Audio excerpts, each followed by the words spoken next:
stress can feel like an invisible weight. But what if it is not really about the money at all? I'm your host Shreya, and today we welcome Linda Grizely, financial educator, motivational speaker, and realist with a heart. Linda helps women ditch the shame and hustle and embrace a powerful new journey and a money story rooted in self trust and clarity. If you have ever felt behind, this conversation will meet you right where you are. So, welcome, Linda. I'm honored to have you on my show. Thanks so much, Shreya. I'm so happy to be here. So, Linda, you talk about money healing. So, how is it different from just managing a budget? So, the difference between money healing and just managing your budget is actually thinking mindfully about your emotions around money and really getting in touch with the money personality that you have or the money story that you're telling yourself and understanding why you do things you do with money, as far as like spending or not spending or what you choose to buy, what you don't choose to buy. So it's really a lot of the psychology that goes into it, and just thinking more about, how money is affecting you. That's so true. And also, why do so many of us ignore our emotional relationship with money until it's a crisis? So I think the main reason that we ignore it is because it's hard to talk about money. Money is such a personal thing. And there are so many different beliefs and personalities, and we were all brought up different ways. So we all have different life experiences with money. But really it's not a norm that people talk about. Like for a long time it was like, "Oh, you don't talk about money." You never talk about how much you get paid, you never talk about like what you have if you're in debt, like you just never talked about it. So I think that we need to start normalizing that more, being open and talking about our money situations for a number of reasons. Yes. And that shift from control to compassion feels like the missing piece in most personal finance advices. And you have also worked with women who felt stuck in guilt or not enoughness. So, how does that narrative affect their financial choice? Yeah, so mostly what I find is that the women are when they feel stuck or they feel like they're behind, they're always feeling like they're putting themselves last.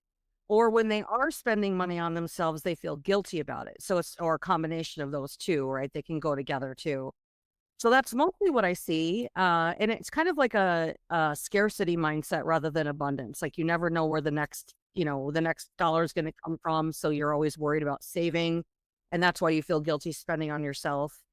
And that's actually one of the reasons I created the me money method with my clients. So in my past, I was a financial planner and now I'm focusing on education. But the me money method is a place where you put yourself first and you include yourself as a line item on the budget.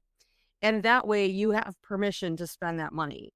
So it allows people to spend money without guilt and it allows them to start recognizing their spending patterns and figure out what their values are. That's wonderful. And also, can money ever feel safe if our self worth is tied to performance or perfection? Right? I think that there's a lot of different ways that we feel unsafe with money. So it's going to be different for each individual person, but you're right. Like a lot of people judge their success on how much money they're making or how much money they have. And really, their success should not be based on money. It should not be based on finance. It should be based on how happy they are in their lives. Because just because you make a lot of money or have a lot of money doesn't mean you're happy. So you want to refocus that and have the mindfulness about money, but also realize that money isn't what makes you happy. Sometimes it makes it easier. I'm not gonna ignore that fact. Like it does make it easier, but um really being, grateful for what you have and focusing on how you can work with what you have is what will help you Mhm. get to those other things. Yes, yes, and I think that's a truth bomb. Like our money habits often mirror our inner dialogue more than our bank balance. So, also tell us about your own turning point. How did being a teen mom and navigating divorce shape your approach to money and care? Yeah, so I grew up like in a lower middle class household, so we didn't talk about money. My parents lived paycheck to paycheck. But there was not really a whole lot of talk about it. Then, like you said, I became a teen mom. I got married young and then divorced after half my life. So there were a lot of times in my life where I was doing all the right things. I was, living within my means, budgeting, knowing where all my money was going. But still I had that scarcity mindset where I was always like, churning and striving and doing all these things to Mhm. try to get ahead. But by having that mindset, I think it actually put me behind because I wasn't necessarily being as mindful of my mind around it and the things that I was thinking around it. So once I started to put that me money line and put myself on the budget is when things really started to turn. Um, but even before I figured that out, like there were a lot of milestones that I hit that helped me overcome my money mindset. It doesn't happen overnight. There's a lot of Yes, different things that you can do to work on it. yes, yes. And looking back, what would you tell to your younger self about worth and wealth? Gosh, when anybody asks me what I would tell my younger self, I always say think bigger. That's my main thing. But thinking about money or wealth, mainly it's like you are worth so much more. And learn to understand what you're really worth and what you're really capable of because I undervalued myself for so long. I took on jobs and roles that were beneath where I should be. I asked for, pay that was well below the work I was giving and the knowledge that I had. So really just I wish that I would have had a better understanding about that and been able to see, what my worth was. Yeah, yes, and I think so many listeners will see themselves in your story. And thank you for bringing the human side of the finance forward. And also, what does money self care look like in practice? Is it more about numbers or boundaries or something deeper? So it's about all of that. It's about money, it's about boundaries, it's about budgeting, it's about all the deeper stuff. So, like, I basically like to say there's like five different money personalities. So, there's like a saver, a spender, an avoider, a security seeker, and a risk taker. And somebody can have a blend of two of those. You don't necessarily fall into one. Like sometimes the spender can also be a risk taker because those kind of go hand in hand, right? And a saver can be a security seeker.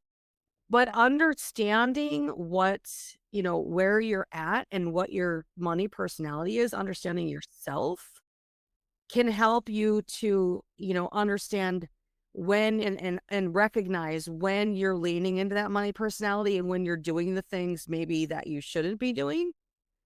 Yeah. Um, and that's how like using using something like a me money line on a budget to give yourself money, like that's my money to spend on myself.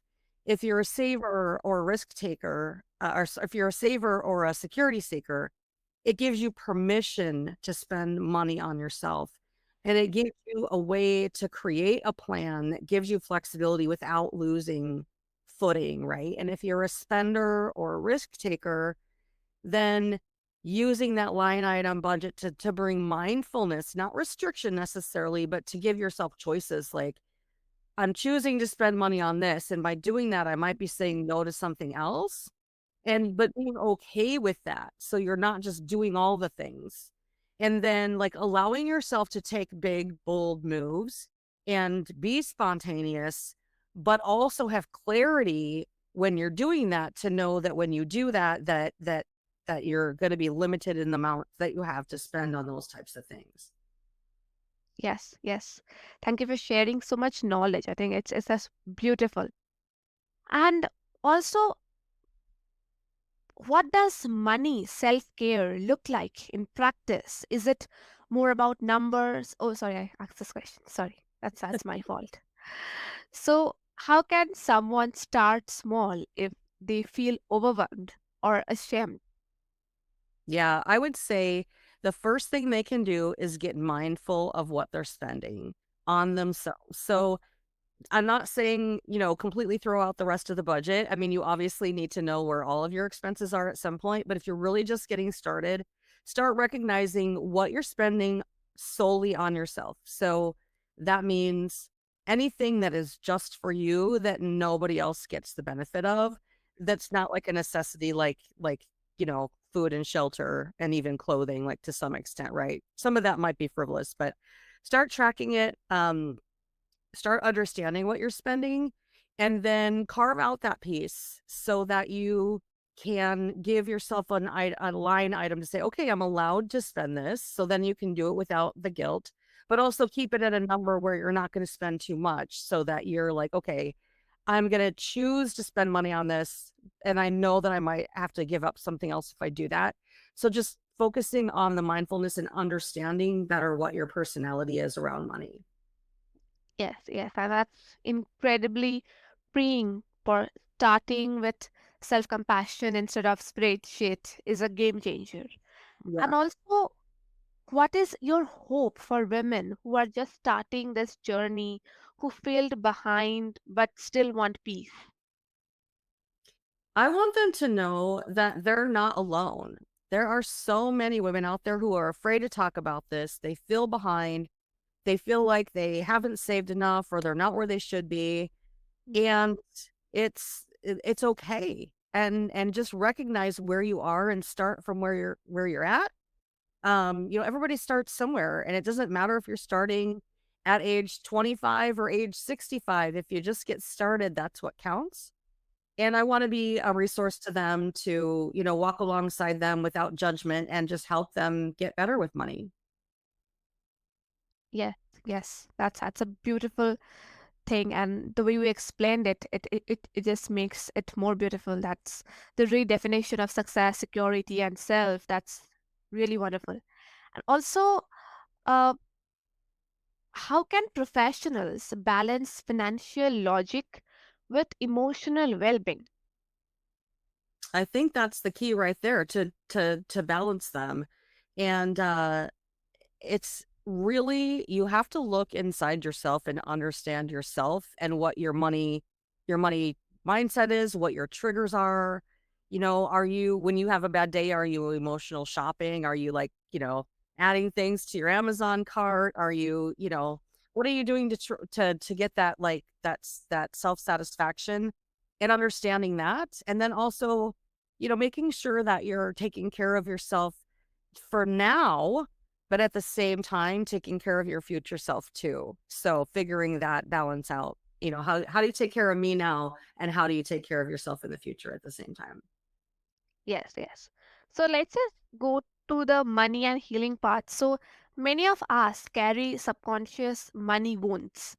What is one belief do you think about money you had to unlearn, and how did you replace it?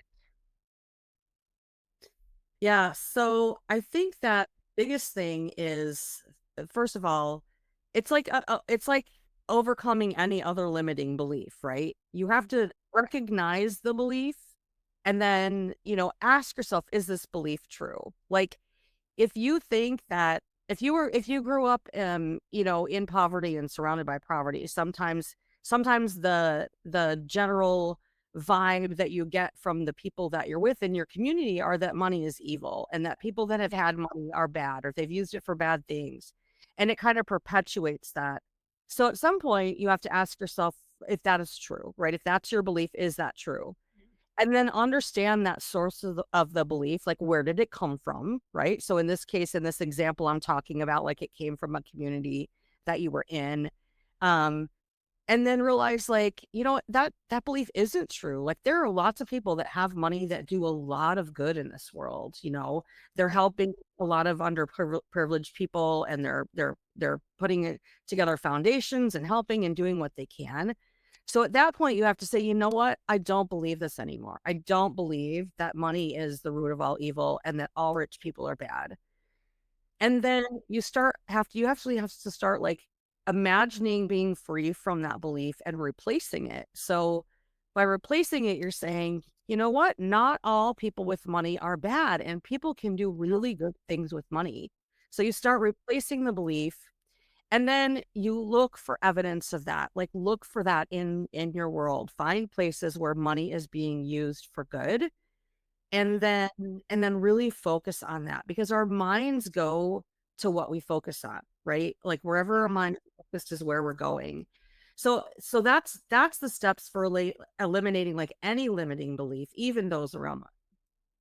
Yeah, yeah. But I think everyone faces a time when they just fear to check their bank balance because that doing so felt like they're facing the failures. But I think these tips will really, really help them. And thank you for sharing your knowledge and experience. And also, how can we redefine enough in a culture that is constantly shouting more?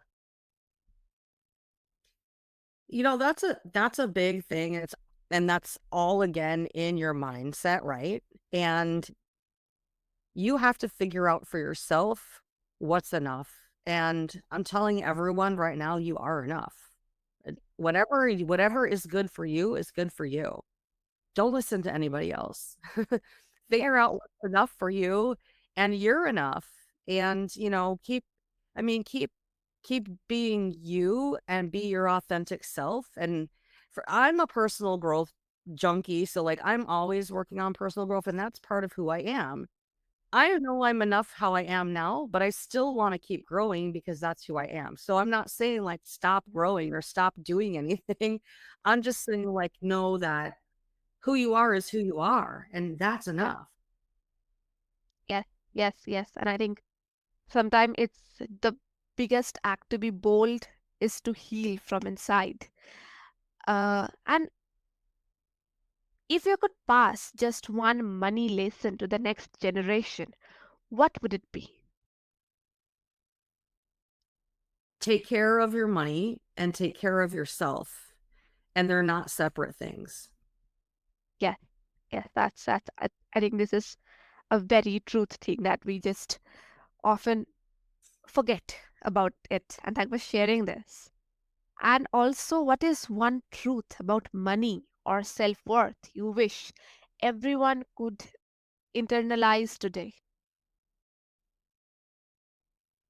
I think that it's really, like I said, with myself, looking back at my younger self, like, knowing what you're worth and not underestimating yourself.